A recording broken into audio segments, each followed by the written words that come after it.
Hi everyone, welcome and welcome back to my channel. So in this video I am going to discuss about breeding methods in crop plants. So first of all we will discuss about self-pollinated crops and which methods are used for the self-pollinated crops.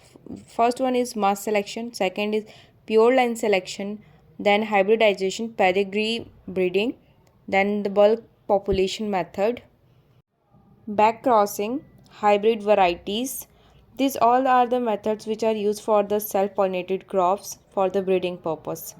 And in another video, we will discuss about the cross-pollinated crops and its method. First of all, we have to start with the self-pollinated crops. So let's get started. In this video, we will talk first of all about the mass selection. So, seeds are collected from the desirable appearing individual in a population and the next generation is sown from the stock of the mixed seeds.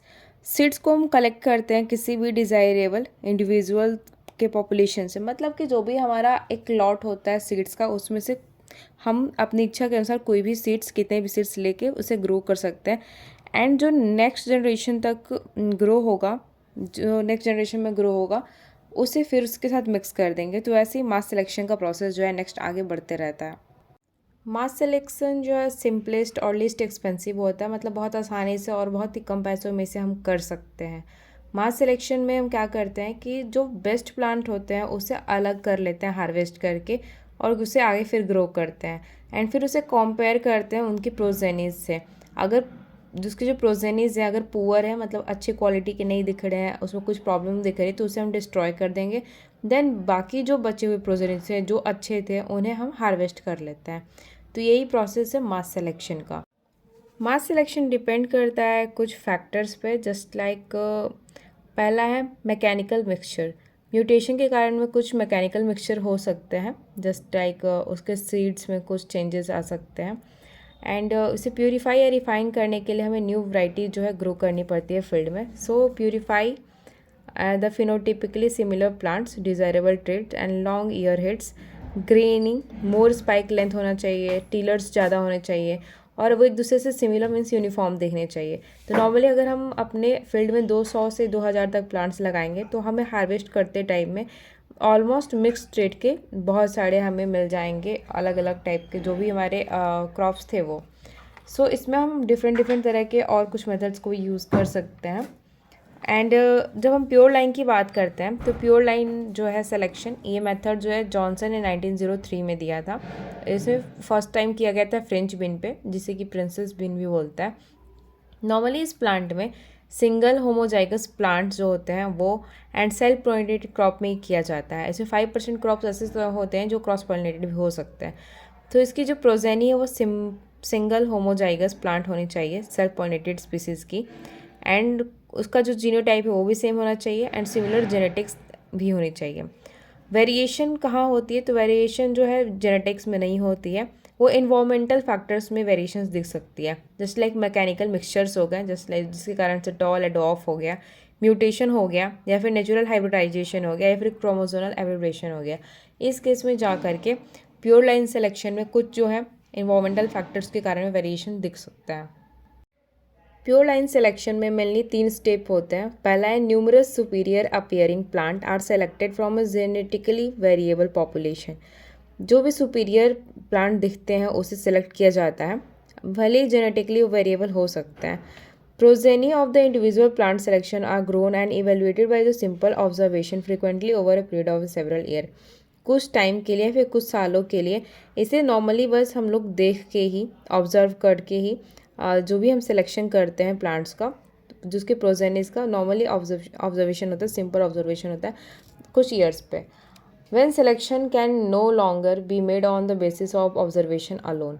जो selection है वो बहुत लंबे time तक बस observation के base पे नहीं किया जा सकता है, एक्सटेंसिव ट्रायल्स लगाने होते हैं involving the careful measurements to determine whether the remaining selection are superior in yield ability and other aspect of the performance। तो बस ऑब्जर्वेशन के बेस पे इस पूरे का पूरा जो हम प्योर लाइन सिलेक्शन नहीं कर सकते हैं, हमें इसमें कुछ मेजरमेंट्स करने होते हैं, डिटर्मिनेशन करना पड़ता है एंड उसके बाद में हम जो भी सुपीरियर यील्ड होता है उसको हम एक्सेप्ट करते हैं। तो ये था हमारा प्योर लाइन सिलेक्शन के बारे में। नेक्स्ट है हमारा hybridisation.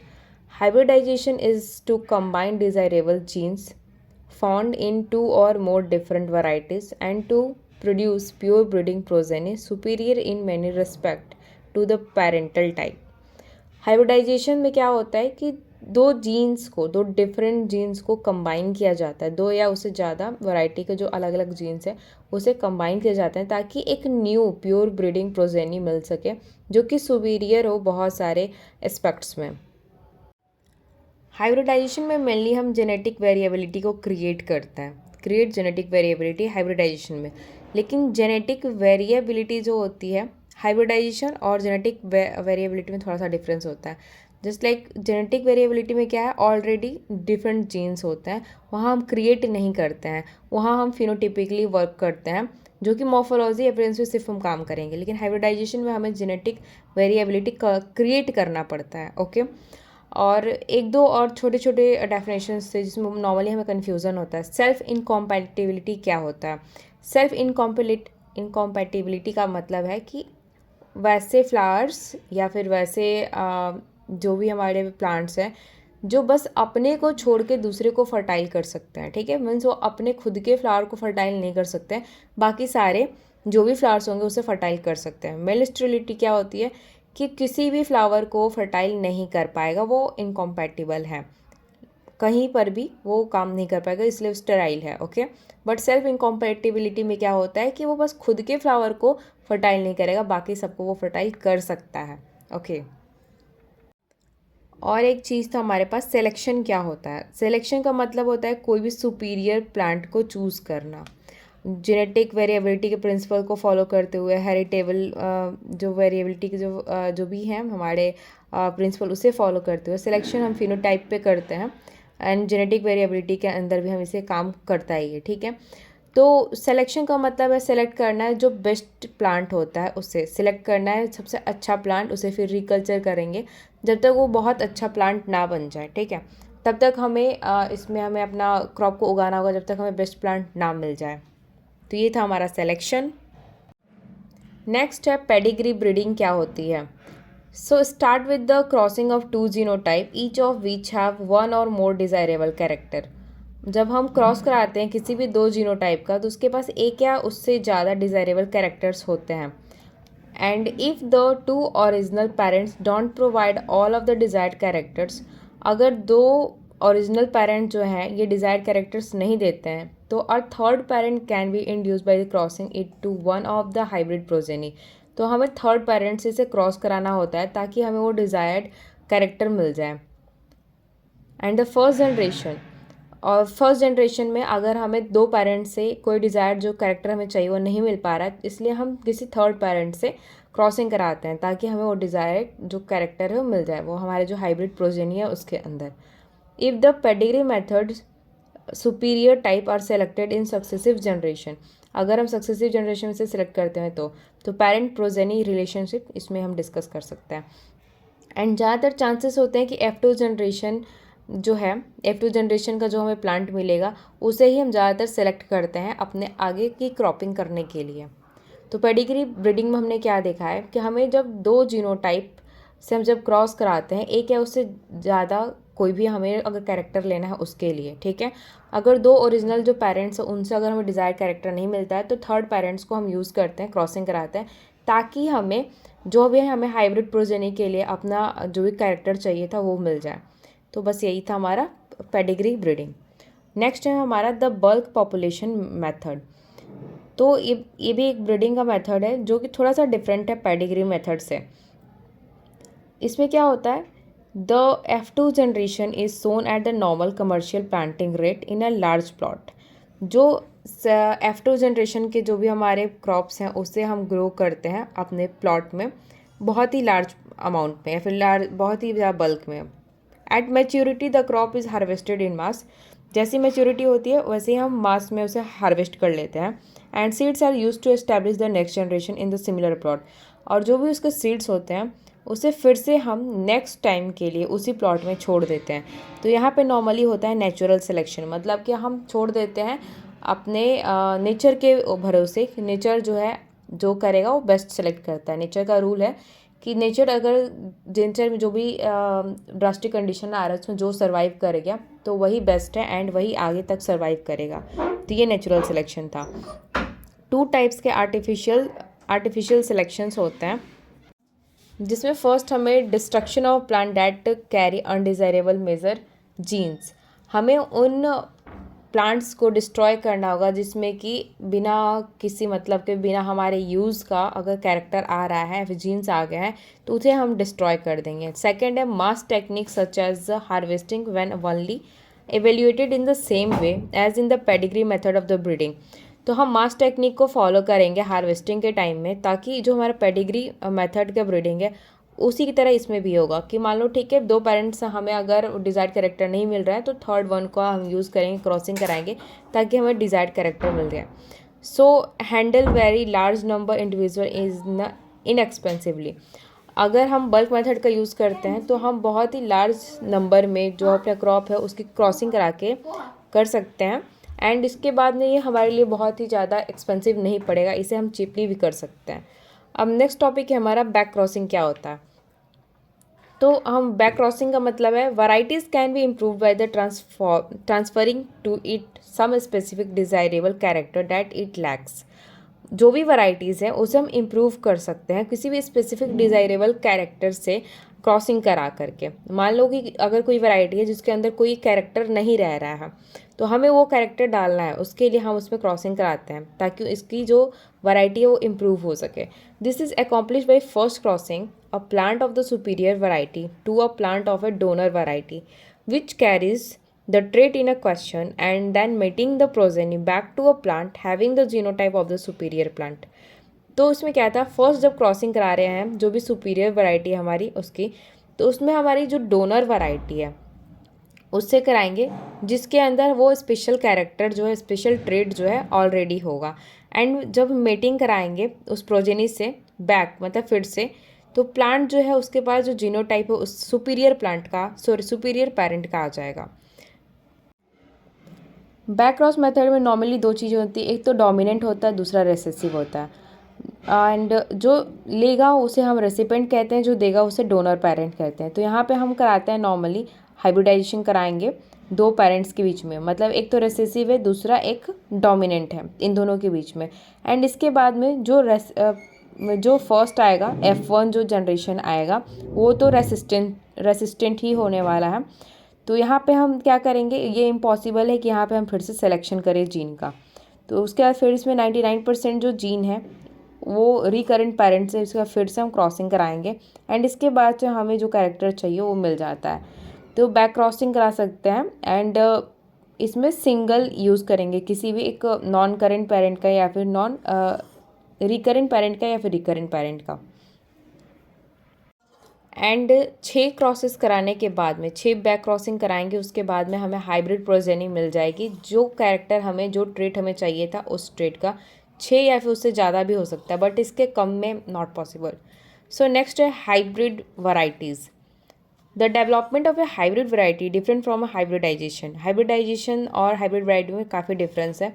The F1 hybrid of the cross between the different genotype is often much more vigorous. जो F1 हाइब्रिड होती है हमारे क्रॉस की जीनोटाइप में, वो ज़्यादा विगर होती है किसी भी पेरेंट से। एंड द हाइब्रिड विगर और heterosis manifest in many ways, बहुत सारे तरीके से ये मैनिफेस्ट करते हैं। जैसे पहला है कि जो ग्रोथ का रेट है वो बढ़ेगा, यूनिफॉर्म रहेगा एंड फ्लावरिंग इनकी जल्दी हो जाती है और इसका इल्ड भी काफ़ी अच्छा होता है। तो ये सारी चीज़ें थी हमारी हाइब्रिड वैरायटीज़ के अंदर में। एंड यहाँ पे हमारा फाइनली सेल्फ पॉलिनेटेड क्रॉप्स का ब्रीडिंग मेथड जो है कंप्लीट हो जाता है। इसके पहले भी एक लेक्चर लिया था मैंने जिसके अंदर में प्लांट ब्रीडिंग क्या है एंड इसके क्या क्या ऑब्जेक्टिव्स होते हैं बताया था, बट फिर भी मैं इस लेक्चर में बता देती हूँ अगर आपने उस लेक्चर को नहीं देखा होगा तो।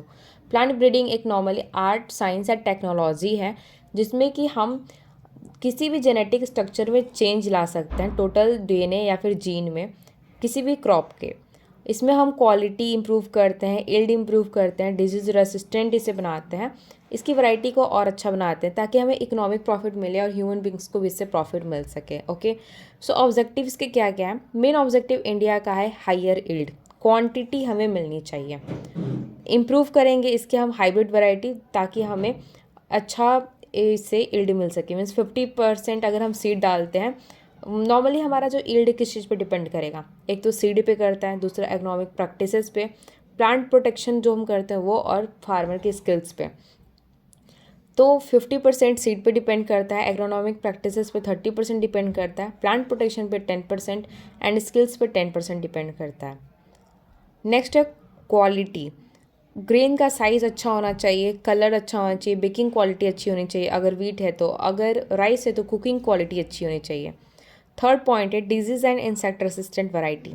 हमें ऐसी वैरायटीज़ को सेलेक्ट करना चाहिए जो कि डिजीज़ और इंसेक्ट के रेसिस्टेंस हो, मतलब कि उन्हें रोक सके, अवरोध कर सके।